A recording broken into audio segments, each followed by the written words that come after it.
सभी 5 different power cycle में auto cycle एक इम्पॉर्टेंट साइकिल है जिसका मैथमेटिकल एनालिसिस जानना बहुत ज़रूरी है, जिसके तहत आप जानेंगे कि उस साइकिल में क्या हीट एडिशन हो रहा है, हीट रिजेक्शन हो रहा है, उस साइकिल की वर्किंग इफ़िशियंसी क्या है। तो इन सारे एस्पेक्ट को अगर आप मैथमेटिकली एक्सप्लोर करना चाहते हैं तो उन सारे पैरामीटर्स को आपको वन बाय वन करके समझना होगा। तो आज इस सेशन में हम लोग ऑटो साइकिल का डिटेल एनालिसिस करते हैं, जिसमें मैथमेटिकली आप किस तरह से इन सारे पैरामीटर को कैलकुलेट करेंगे।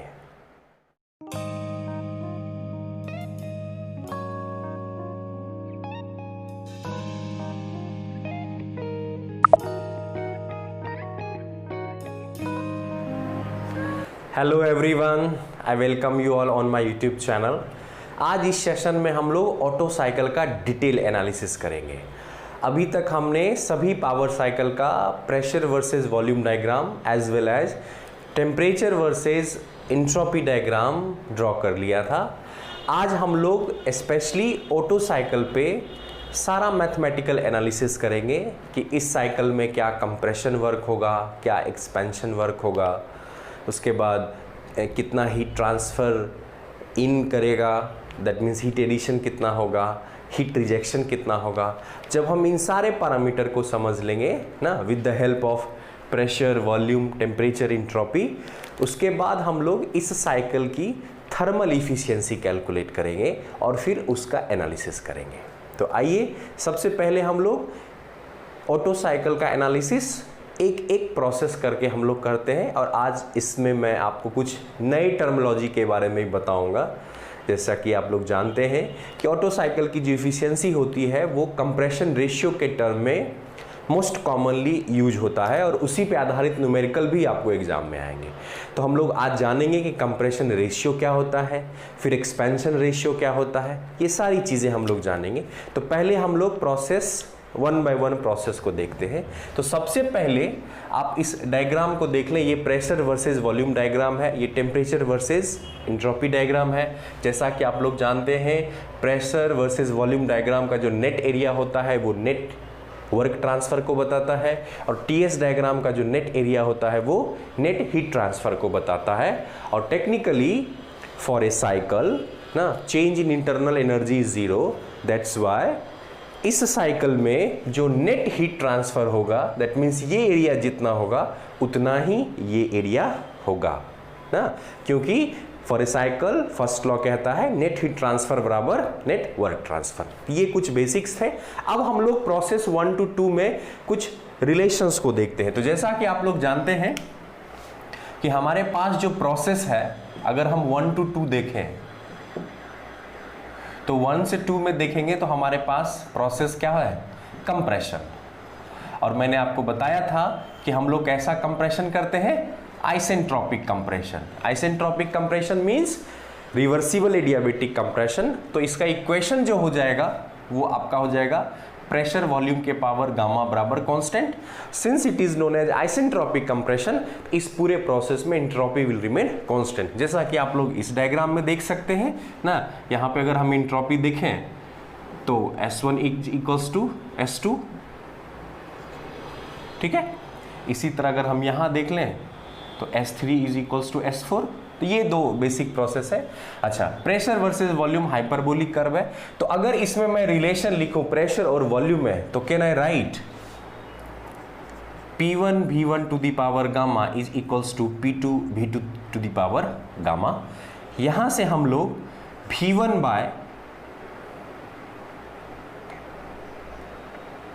बाय V2 अगर हम लोग लेते हैं, सॉरी हम लोग यहाँ से नोमेनक्लेचर स्टार्ट करेंगे 1 2 then it will be okay 3 and 4।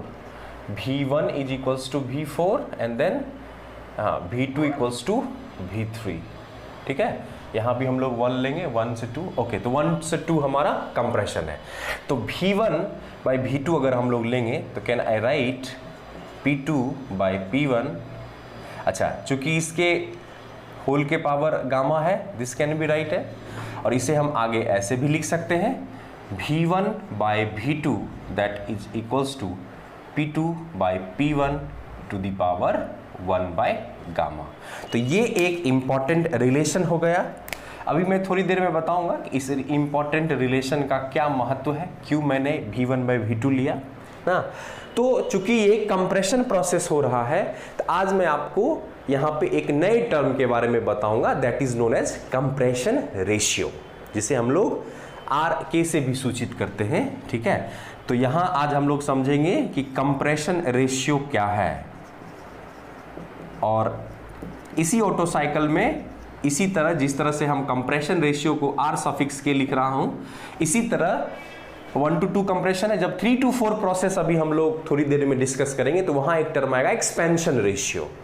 फिर जब डीजल साइकिल में जाएंगे तो वहां एक आता है कट ऑफ रेशियो। ये 3 रेशियो आईसी इंजन में बहुत इंपॉर्टेंट है। ठीक है, तो अभी मैं आपको 2 ही बताऊंगा, compression ratio and expansion ratio, क्योंकि ये इस साइकिल में नीडेड है। तो इस तरह की रेशियो में जब भी आए तो सबसे पहले आपके दिमाग में आना चाहिए कि larger volume by smaller volume. These ratios are always written as in the form of larger volume by smaller volume. That means in सारे रेशियो का वैल्यू 1 या 1 से अधिक होता है। ठीक है, तो अगर हम 1 to 2 प्रोसेस दें, तो इसमें देखिए V1 वॉल्यूम ज्यादा बड़ा है या V2 बड़ा है, समझने के लिए। तो यहां आप देखोगे कि V1 is more, V2 is less. Similarly जब हम V3 V4 में देखेंगे तो वहां समझेंगे लार्जर वॉल्यूम क्या है, तो वहां V4 लार्जर है, तो वहां एक्सपेंशन रेशियो डिफाइन हो जाएगा V4 by V3। कभी भी इनिशियल या फाइनल से हम लोग नहीं देखेंगे, हम लोग सिर्फ पहचानेंगे कि उस प्रोसेस में, जैसे एक्सपेंशन रेशियो है तो ये एक्सपेंशन प्रोसेस में है 3 to 4 में, जिसका वॉल्यूम बड़ा होगा वो आपका न्यूमरेटर में होगा और जिसका वॉल्यूम छोटा होगा वो डिनोमिनेटर में होगा। तो expansion ratio can be written as V4 by V3। चलिए इसको हम लोग उसमें डिस्कस करेंगे। फिलहाल इसी तर्ज पे अगर कंप्रेशन रेशियो देखेंगे तो that can be written as V1 by V2। तो ये तो सबसे पहले आप ऐसे याद रखोगे कि V1 by V2। ऐसे अगर हम इसको लैंग्वेज में बोल दें तो V1 क्या है, तो volume before compression, right, volume before compression. और V2 क्या है, वॉल्यूम ऑफ गैस और वर्किंग फ्लूइड आफ्टर कंप्रेशन। ये सिर्फ इसी के लिए डिफाइन है। एक्सपेंशन रेशियो में वहां पे फिर इस तरह से नहीं लिखेंगे, वहां पे आ जाएगा वॉल्यूम आफ्टर कंप्रेशन ना, क्योंकि मैंने बताया था हमेशा जो हम लोग लिखेंगे रेशियो को वो larger volume by smaller volume ना, उसको कैसे लिखेंगे, लार्जर वॉल्यूम, तो V1 बड़ा है V2 छोटा है। तो एक चीज तो क्लियर है कि RK जो होगा वो ग्रेटर देन 1 होगा, ये तो क्लियर है क्योंकि V1 काफी बड़ा है, राइट। तो अगर इस टर्म को देखें तो यहाँ V1 by V2, इसको भी इक्वेशन 1 ले रहा है, आगे हमें इसकी जरूरत पड़ेगी ना। अब ये तो हमने प्रेशर वॉल्यूम रिलेशन देख लिया। अगर मुझे इसमें टेम्परेचर के बीच रिलेशन निकालना, क्योंकि जब आप न्यूमेरिकल सॉल्व करोगे तो हो सकता है कि कंप्रेशन से पहले का प्रेशर दिया हो और टेम्परेचर आपको क्वेश्चन में दिया हो, तो आप सारे पैरामीटर्स को निकालने की जरूरत पड़ेगी। तो कैसे आप निकालोगे ना, तो बहुत फेमस रिलेशन है, चूंकि हमारा इक्वेशन प्रेशर वर्सेस वॉल्यूम है, तो टेम्परेचर के बीच भी हमारा रिलेशन है। क्या रिलेशन है, जरा अगर हम इस चीज को समझें तो टेम्परेचर के बीच रिलेशन है T2 by T1, that is final, this is equals to P2 by P1 to the power gamma minus 1 by gamma. ये रिलेशन है माय डियर स्टूडेंट, ये बेसिक्स है थर्मोडायनामिक्स का। मैं उम्मीद करता हूं कि आपको याद होगा। अब अगर टेम्परेचर प्रेशर में रिलेशन आ गया, तो अगर न्यूमेरिकल में प्रेशर्स वैल्यू दिए हुए हैं, एक टेम्परेचर नहीं है, तो आप कंप्रेशन के बाद टेम्परेचर निकाल सकते हो। अगर यहां पे लेट्स सपोज वॉल्यूम में लिंक करना है, तो देखिए इस इक्वेशन का यूज करके can I write T2 by T1 is equals to P2 by P1 to the power 1 by gamma. देख सकते हैं यहाँ पे गामा माइनस 1 बाय गामा है, इसे हम लोग ऐसे लिख सकते हैं P2 by P1 to the power 1 by gamma and then whole to the power gamma minus 1, ये होल टर्म जो है वो V1/V2 होगा। तो यहां से आपको एक रिलेशन आएगा T2/T1 is equals to, can I write directly V1/V2 that is nothing but the RK, तो can I write RK to the power gamma minus 1। ये बहुत ही इंपॉर्टेंट रिलेशन है, हमें इसकी काफ़ी ज़रूरत पड़ेगी। तो ये भी हम लोग लिख लेंगे इक्वेशन 1 और 2 करके, ठीक है। अभी ये ज़रूरत पड़ेगी, फिर एक्सपेंशन में भी हमें ज़रूरत होगी, ठीक है। तो ये कहीं ना कहीं टेम्परेचर प्रेशर के बीच रिलेशन, ठीक है। आप चाहो तो इसको और अच्छे तरीके से ऐसे लिख सकते हो ना, that is V1/V2 to the power gamma minus 1, ठीक है। ये रिलेशन हमारा सही है, उसी आधार पे हमने V1/V को RK लिया, ठीक है। चलिए, तो ये हमारा हो गया प्रोसेस 1 to 2 का कंप्लीट एक्सप्लेनेशन। चलिए, इसमें एक चीज और हम लोग देख सकते हैं, वर्क कंप्रेशन हो रहा है। तो मान लीजिए आपको P1 V1 पता है, P2 V2 पता है, तो क्या आप एडियाबेटिक वर्क डन निकाल सकते हैं? बिल्कुल निकाल सकते हैं। तो हमारे पास अगर हम कंप्रेशन वर्क का फॉर्मूला देखेंगे तो सबसे पहले ये निगेटिव होगा, ले लीजिए। उसके बाद जो फॉर्मूला है P1 V1 minus P2 V2 by gamma minus 1, तो इस तरह से आप कंप्रेशन वर्क भी निकाल सकते हैं। तो कोई भी ऐसी चीज़ नहीं है जो आप इसमें नहीं निकाल सकते हो, तो इसको नोट कर ले। आगे हम लोग इस रिजल्ट का डायरेक्टली यूज़ करेंगे। तो मैं उम्मीद करता हूं कि प्रोसेस 1 to 2 आपको क्लियर होगा, और इस तरह से इक्वेशंस लिखने में ये डायरेक्ट फॉर्मूलाज हैं, आप याद भी रख सकते हो। अदरवाइज आप हमेशा प्रैक्टिस में रहेंगे तो आपको याद करने की भी जरूरत नहीं होगी। तो ये रहा प्रोसेस 1 to 2। ऑटो साइकिल में नेक्स्ट प्रोसेस है 2 to 3, that is heat addition at constant volume. Heat addition at constant volume. अब कांस्टेंट वॉल्यूम पे हम लोग हीट एडिशन कर रहे हैं, ठीक है। जैसा कि आप लोग जानते हैं, जब हम हीट ऐड करेंगे ना तो उसका टेम्परेचर राइज होगा। तो आप देख रहे हो T2 T3 ये राइज होते होते मैक्सिमम टेम्परेचर को अचीव करता है, ठीक है। Now since it is constant volume process और air is an ideal gas, तो यहां से हम लोग लिख सकते हैं ना, अगर वॉल्यूम कांस्टेंट है, चूंकि आइडियल गैस इक्वेशन हमारा होता है PV बराबर mRT, volume mR and volume, these are constants. Can I directly write V is directly proportional to T, rest mR बटा V is your constant. Okay, तो ये जब P directly proportional to T हो गया, तो यहां से प्रेशर और टेम्परेचर में हम डायरेक्टली लिख सकते हैं प्रोसेस 2 to 3 के लिए, that P2/P3 is equals to T2/T3। जहां पे आप समझेंगे कि T2 एंड T3 को can be written as maximum temperature. तो कई बार न्यूमेरिकल में आता है कि आप मैक्सिमम टेम्परेचर कैलकुलेट करिए, ठीक है। तो चलिए, इस तरह से एक रिलेशन हम प्रेशर और टेम्परेचर में निकाल सकते हैं। मान लेते हैं अगेन दिस इज इक्वेशन 1, ठीक है, इस प्रोसेस के लिए।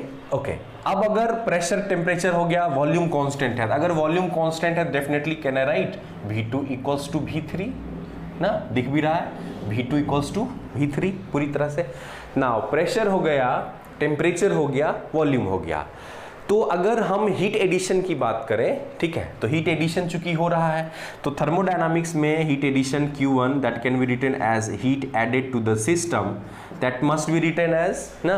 ओके, कैसा प्रोसेस है heat addition at constant volume, तो इसको हम लोग लिख सकते हैं mCV डेल्टा T ना इंटू डेल्टा T, ठीक है।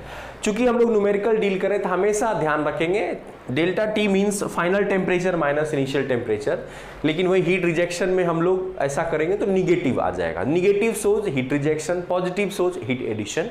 तो यहाँ पे जो है हम लोग फाइनली लिख सकते हैं mCV। CV हो गया specific heat at constant volume for air temperature, that is T3 minus T2। तो अगर टेम्परेचर पता है तो यहाँ से हम हीट के बारे में जानकारी ले सकते हैं और आगे हमें इसकी बहुत ज़रूरत होगी। ये भी बहुत इंपॉर्टेंट फॉर्मूला है हमारे लिए कि आपसे पूछा जाएगा कि ऑटो साइकिल में कितना हीट एडिशन हुआ, तो इसके लिए आपको क्या ज़रूरत है, that is T2 and T3। T2 T3 का रिलेशन फिर यहाँ से मिलेगा, तो प्रेशर रिलेशन दे या वॉल्यूम रिलेशन दे तो समहाउ हम लोग इसको कर सकते हैं। चलिए, इसी में अगर इंट्रोपी चेंज पूछ दे, जो कि बहुत ही इंपॉर्टेंट टर्म है कि what is entropy change in this process ना, calculate entropy change. Entropy change का मतलब हुआ डेल्टा एस। तो अगर इस प्रोसेस के लिए मैं इंट्रोपी के बारे में लिखूं ना, तो delta S can be written as S final minus S initial. देख सकते हैं 3 इज फाइनल स्टेट, तो it can be written as S3 minus S2। लेकिन ये हम लोग करेंगे कैसे, तो आइए बेसिक इक्वेशंस पे हम जानते हैं ds बराबर dq by t। Okay, now dq इस प्रोसेस का हम लोग कैसे लिख सकते हैं, डिफरेंशियल फॉर्म में mcv डेल्टा t है, that can be written as ना mcv dt। बट सिंस हम लोग स्पेसिफिक ले रहे हैं, स्पेसिफिक इंट्रोपी, तो यहाँ पे मास 1 kg हो जाएगा, simply it can be written as cv into dt by t। अब हमारा डिफरेंशियल फॉर्म है। नाउ अगर मैं इसे इंटीग्रेट कर दूं इनिशियल से फाइनल तक ना, S इनिशियल से S फाइनल तक, उसी तरह T initial to T final तक, तो यहां से हमारा फॉर्मूला आ जाएगा S final minus S initial, that can be written as delta S। CV constant है, बाहर आ जाएगा, delta T by T integrate करेंगे, आ जाएगा ln, that will be final temperature by initial temperature. तो यहाँ पे हम लिख सकते हैं डेल्टा S कैसे निकालेंगे, CV lawn T3 by T2। तो आपको अगर T2 और T3 अगर आप निकाल पाते हैं तो आप आसानी से चेंज इन इंट्रोपी भी इस पूरे प्रोसेस में कैलकुलेट कर लेंगे ना। मैंने ये इसलिए बताया क्योंकि आगे चल के हम लोग को नेट हीट ट्रांसफर की जरूरत होगी या इफिशियंसी में हमारा हीट एडिशन की जरूरत होगी। तो न्यूमेरिकल में अगर इंट्रोपी चेंज पूछे तो आप ऐसे कैलकुलेट कर सकते हो, हीट एडिशन पूछे तो इस फॉर्मूला का यूज कर सकते हो। डायग्राम जरूर ड्रॉ करें, खास करके हीट एडिशन जब हम निकाल रहे हैं, तो जैसा कि हम लोग जानते हैं हीट ट्रांसफर टेम्परेचर चेंज की वजह से है, तो हमेशा वहां पे TH डायग्राम रेफर करें। और जब वर्क की बात करेंगे, जैसे प्रीवियस सेक्शन में था कंप्रेशन वर्क, तो हमेशा PV डायग्राम को प्रेफर करें। आप कभी भी एग्जाम में लिखे तो दोनों डायग्राम को पैरेलली ड्रॉ करके भी एक्सप्लेन कर सकते हैं। तो ये हमारा हो गया हीट एडिशन ना, that is eight constant volume. फिर हमने मैथमेटिकली देखा कैसे प्रेशर टेम्परेचर को रिलेट कर पा रहे हैं, ठीक है, और यहाँ पे हमने इंट्रोपी चेंज को देखा। तो इस तरह से हम लोगों ने जाना ऑटो साइकिल में heat addition at constant volume किस तरह से होता है और उसे हम कैसे मैथमेटिकली कैलकुलेट कर सकते हैं। कंप्रेशन और हीट एडिशन के बाद अब हमारा नेक्स्ट प्रोसेस है, दैट इज एक्सपेंशन। तो जो एक्सपेंशन है वो भी आइसेंट्रोपिक एक्सपेंशन है, that means entropy will remain constant, S3 बराबर S4। Okay, reversible adiabatic expansion को ही आइसेंट्रोपिक एक्सपेंशन कहते हैं। तो इस प्रोसेस में हमारा अगेन इक्वेशन होगा PV to the power gamma. Okay, तो उस तरह से हम प्रेशर, वॉल्यूम और टेम्परेचर में वहां से रिलेशन ले सकते हैं। इंट्रोपी कांस्टेंट है तो DS विल बी 0। और इसमें अगर मैं रिलेशन जानना चाहूँगा अदर्स प्रेशर, वॉल्यूम, टेम्परेचर के बारे में, तो बेसिक इक्वेशंस को यूज करेंगे और उसको हम लोग रिलेट करेंगे एक्सपेंशन रेशियो से। चूंकि एक्सपेंशन प्रोसेस हो रहा है तो इसमें फिर हम लोग एक्सपेंशन रेशियो के बारे में जानेंगे। जैसे कि मैंने अभी आपको प्रीवियस सेशन में बताया है कि एक्सपेंशन रेशियो देखेंगे कि उस प्रोसेस में लार्जर वॉल्यूम कौन सा है, V3 या V4 बाय स्मॉलर वॉल्यूम। फिर देखेंगे कि क्या कंप्रेशन रेशियो से क्या कुछ रिलेशन है इसका, इन सारी चीज़ों को देखते हैं। ओके, तो अगर इस प्रोसेस को मैं देखूं तो इसमें जो प्रोसेस हमारा हो रहा है, ठीक है, that is 3 to 4, that is expansion. Okay, expansion जो हमारा हो रहा है आप देख सकते हैं, दैट इज एडियाबेटिक एक्सपेंशन। तो S will be constant, that means DS is equals to 0। इसके बाद अगर इसमें मैं ध्यान दूं, इसका इक्वेशन फिर वही होगा, PV के पावर गामा बराबर कांस्टेंट। नाउ एक्सपेंशन में हम लोग जानते हैं वॉल्यूम इंक्रीज होता है, तो जब इसे हीट एडिशन होगा तब यहाँ पे एक्चुअल में एक्सपेंशन प्रोसेस होता है। देखिए टेम्परेचर, अच्छा जब एक्सपेंशन होगा तो वॉल्यूम विल इंक्रीज तो pressure will decrease and then simultaneously temperature will decrease. तो ये ट्रेंड मैं पहले भी बता चुका हूं। अब इसी को इक्वेशन में लिखेंगे तो कहना write P3 V3 to the power gamma is equals to P4 V4 to the power gamma. यहां से लिखा जा सकता है P3 by P4 that must be equals to V4 बटा V3 to the power gamma. और ध्यान से देखिए V4 जो है वो V1 के बराबर है और V3 V2 के बराबर है, तो कहना है write V1 by V2 to the power gamma. और आप लोग अगर ध्यान से देखिए V1 बाय V2 मैंने आपको बताया था that is nothing but compression ratio, तो कहना है write RK to the power gamma. ठीक है, ये रिलेशन अभी हमें तुरंत यूज करेंगे, तो इसको हम लोग बॉक्स में कर लेते हैं। चलिए, रटने की बिल्कुल भी जरूरत नहीं है, बेसिक मैथमेटिक्स के कॉन्सेप्ट से चलेंगे, हमेशा हमें समझने में आसानी होगी।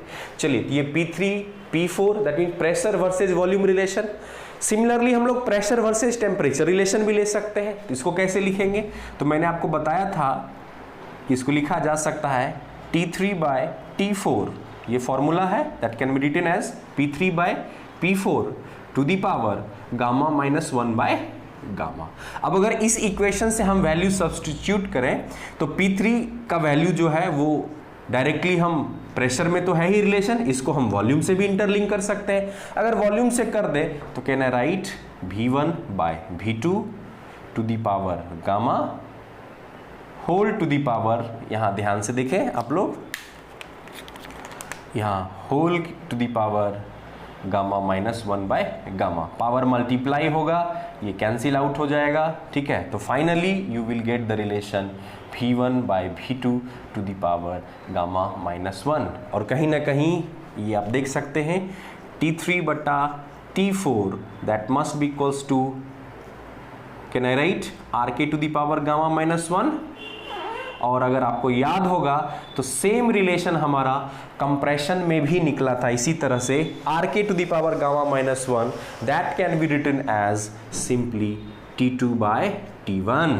तो इस तरह से हम इन सभी टेम्परेचर को भी बराबर कर सकते हैं। ये एक रिलेशन हो गया और इसका यूज हम लोग करेंगे इफिशियंसी कैलकुलेशन में। ध्यान से देखिए, यहां रिलेशन आया और इस दोनों का रिलेशन हम पहले कंप्रेशन में ला चुके हैं। सिंस ये दोनों इक्वल है तो ये भी इक्वल होगा, राइट। तो इस तरह से आप देख सकते हैं कि यहाँ पे टेम्परेचर का रेशियो ना हमारे पास आ गया है, तो यहाँ से टेम्परेचर के रेशियो को रीअरेंज करके हम लिख सकते हैं that can be written as T4 by 1, T4 को मैं इधर T4 को इधर ले जा रहे हैं, तो T4 by T1 that can be written as T3 by T2। अब ये रिलेशन जो है बहुत ही इंपॉर्टेंट है, अगर आप ध्यान से देखें तो T4 को समझें क्या है। T4 हुआ टेम्परेचर आफ्टर एक्सपेंशन, ये हो गया T1 सक्शन टेम्परेचर, ठीक है, okay. That ratio is equals to T3 by T2। तो यहाँ से कहीं ना कहीं हम लोग ना देख सकते हैं कि T3 जो है वो मैक्सिमम टेम्परेचर है, T1 जो है वो मिनिमम टेम्परेचर है। चलिए, ये तो रिलेशन हो गया हमारा, ठीक है। तो टेम्परेचर रिलेशन, वॉल्यूम रिलेशन ये आ गया। एक मैं और इंपॉर्टेंट बात बता रहा हूं जो कि डिटेल में जब जानेंगे तो समझेंगे कि इस ऑटो साइकिल का एक वर्क डन होता है, तो वो वर्क डन एक पर्टिकुलर कंडीशन में मैक्सिमम होगा और वो पर्टिकुलर कंडीशन यहीं से निकलता है, ठीक है। तो अगर आपका T2 बराबर T4 हो जाए ना, ये मैं साइड से लिख रहा हूं, ये स्पेशल केस है, बाद में हम लोग इसे प्रूफ करेंगे।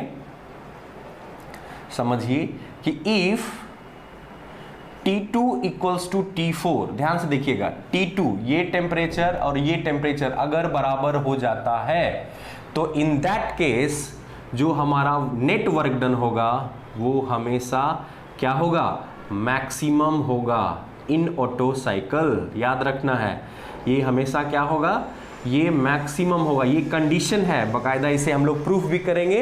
और अगर इस कंडीशन को लगा देते हैं तो आप गौर से करें, इस फॉर्मूला से एक निकलेगा, तो T2 इंटू T4 दोनों इक्वल अगर हो गया तो x into x, x square ना, तो यहां से लिखा जा सकता है T2 बराबर T4 तो ये एक्स स्क्वायर, अगर एक्स लिखेंगे तो T1 इंटू T3 हो जाएगा, T1 इंटू T3 का रूट अंडर। और आप ध्यान से देखें T1 क्या है, मिनिमम टेम्परेचर, T4 क्या है, मैक्सिमम टेम्परेचर। तो यहां से you will get relation product of minimum temperature and maximum temperature, and that must be equals to T2 equals to T4। तो ये बहुत बड़ा कंडीशन है ना, इसे बिल्कुल याद रखेंगे, ठीक है। T2 बराबर T4, और इस कंडीशन में ही आपको क्या मिलेगा, maximum work done in auto cycle. इसका प्रूफ है, ये स्टैंडर्ड रिजल्ट के तौर पे आप याद रख सकते हो। और ऑब्जेक्टिव में ये क्वेश्चन कैसे आएगा कि ऑटो साइकिल में अगर मुझे मैक्सिमम वर्क डन चाहिए तो उसके लिए क्या रिक्वायर्ड कंडीशन होगा, that T2 equals to T4, या इसे हम अगर ध्यान से देखें तो T2 जो होगा that means temperature after compression, या T4 हुआ temperature after expansion, that will be equals to root under है AB, इसको हम लोग लिख सकते हैं geometric mean of maximum temperature and minimum temperature. ये बहुत बड़ा स्टेटमेंट है, वेरी फेमस फॉर ऑब्जेक्टिव, ठीक है। तो ये प्रूफ बकायदा है, बट आप इसे याद रखें ना फिलहाल कि T2 बराबर T4 होगा, जो भी वर्क डन होगा वो मैक्सिमम होगा, मतलब उससे ज्यादा वर्क ऑटो साइकिल में नहीं हो सकता है, राइट। और इसमें जब हम लेंगे तो ये हमारा रूट में आ जाएगा ना, रूट AB आप जानते हैं, अगर A और B हमारा दो नंबर है तो arithmetic mean A plus B by 2, geometric mean A into B to the power square root of ना, या पावर 1/2 हो जाता है। तो वही चीज है, ये ऑब्जेक्टिव में बहुत ज्यादा। तो ये एक मैंने रिलेशन आपको बताया कि अगर ये आप जानना चाहें, ये बहुत स्पेशल केस है, ठीक है। ये जरूर आप लोग याद रखें माय डियर स्टूडेंट, मैं इसे प्रूव भी कर दूंगा या बुक में देख सकते हो, और ऑब्जेक्टिव के लिए तो बहुत इंपॉर्टेंट है। ओके, तो ये आपने निकाल लिया। अगर आप एक्सपेंशन वर्क प्रेशर वॉल्यूम से चाहते हो तो लगा दीजिए, ठीक है। चलिए फाइनल इनिशियल क्या है, P3 V3 minus P4 V4 by gamma -1। तो इस तरह से आप एक्सपेंशन वर्क भी कैलकुलेट कर सकते हैं। तो देख लीजिए न्यूमेरिकल में इसी सब में से कोई ना कोई इक्वेशन आपको हमेशा यूज करना पड़ेगा, और मेरा मानना है कि आपका अगर कंसेप्ट क्लियर है और थोड़ी सी प्रैक्टिस आपने कंसेप्चुअली कर रखी है तो आपको न्यूमेरिकल में कहीं कोई दिक्कत नहीं होगा। तो ये था हमारा प्रोसेस 3 to 4, जिसमें हम लोग आइसेंट्रोपिक एक्सपेंशन कर रहे थे, और ये रहा डिटेल एनालिसिस। अगर हम एक्सपेंशन रेशियो को ऑटो साइकिल में देखते हैं तो उसे हम लोग लिख सकते हैं ना, एक्सपेंशन रेशियो हमारा क्या होगा ना, एक्सपेंशन प्रोसेस में ध्यान रखेंगे larger volume by smaller volume, ठीक है। तो इसको हम लोग RE से सूचित करते हैं, हमेशा याद रखना है लार्जर बाय स्मॉलर। तो लार्जर क्या है, V4 या V3, आई होप V3, तो RE को लिखा जा सकता है V4 बाय V3, ठीक है। अच्छा, अगर इसको आप देखें तो इस प्रोसेस के लिए ये V1 बाय V2 है, क्योंकि V4 V1 के बराबर है, V2 V3 के है, और ये कहीं ना कहीं किसके बराबर हो गया, RK के बराबर हो गया।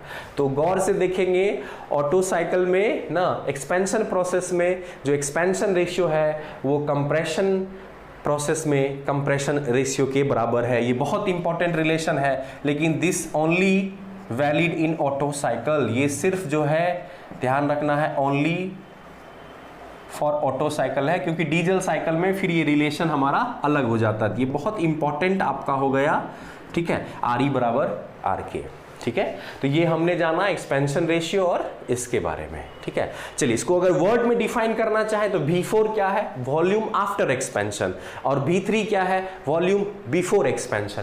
तो इसको हम ऐसे भी लिख सकते हैं, RE can be defined as the ratio of volume after expansion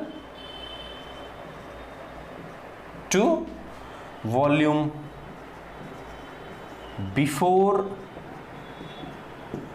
expansion, ठीक है। तो इस तरह से हम लोग कर सकते हैं। चलिए हमने इसमें WE भी निकाल लिया, WC भी निकाल लिया। तो अब आप अगर आपके पास प्रेशर वॉल्यूम रिलेशन है तो यहां से आप W नेट निकाल सकते हैं ना, मैंने बताया था that is net heat net work transfer.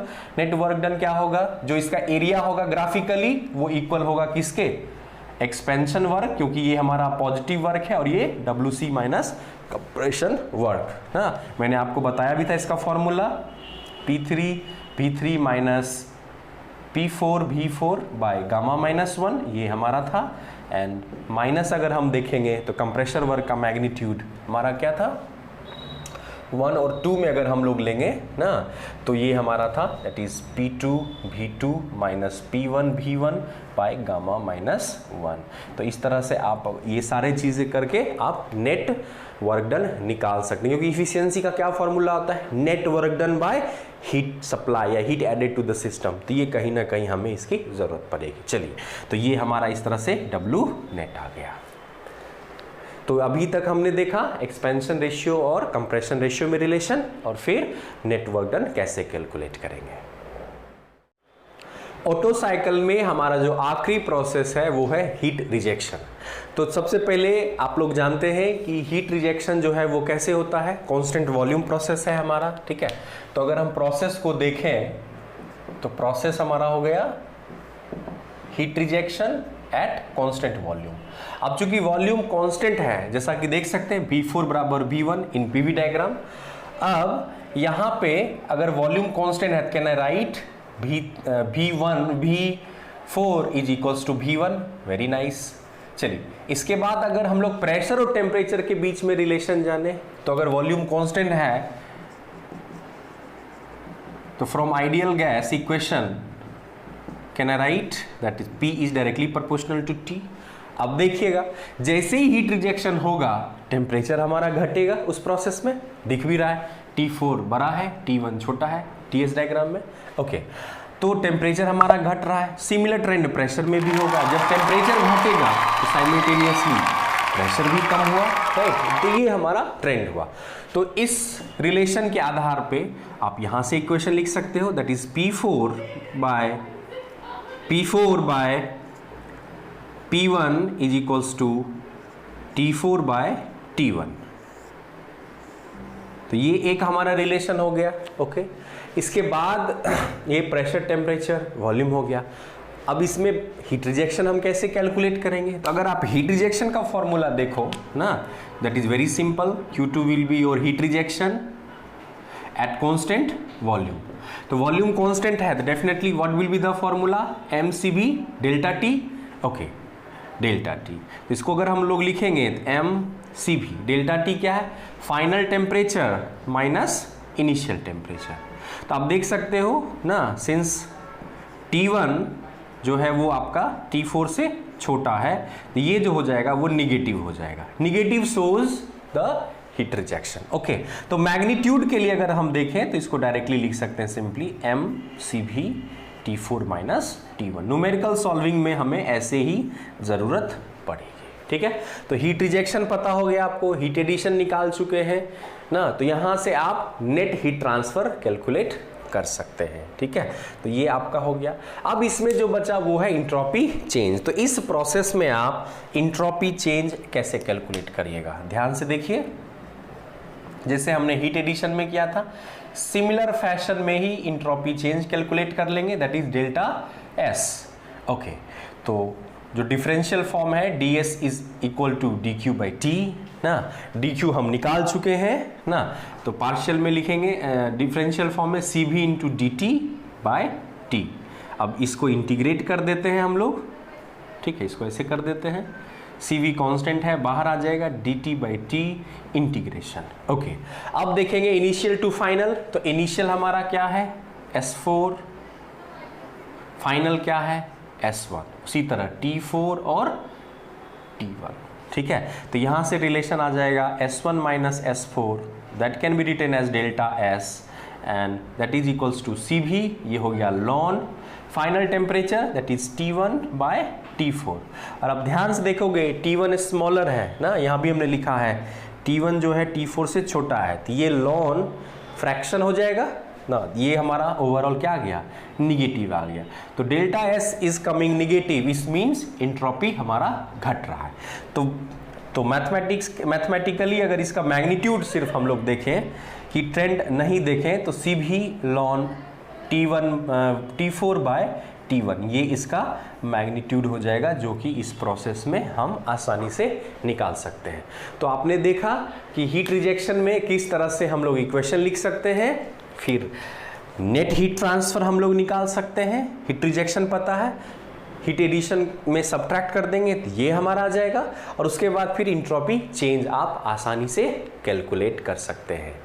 तो अब हम लोग ऑटो साइकिल में हमने सारे प्रोसेस को 1 बाय 1 करके डिटेल से समझ लिया है, heat addition, heat rejection, compression as well as expansion. अब हम लोग आगे बढ़ते हैं और देखते हैं कि इसमें और क्या क्या एस्पेक्ट हम लोग एक्सप्लोर कर सकते हैं।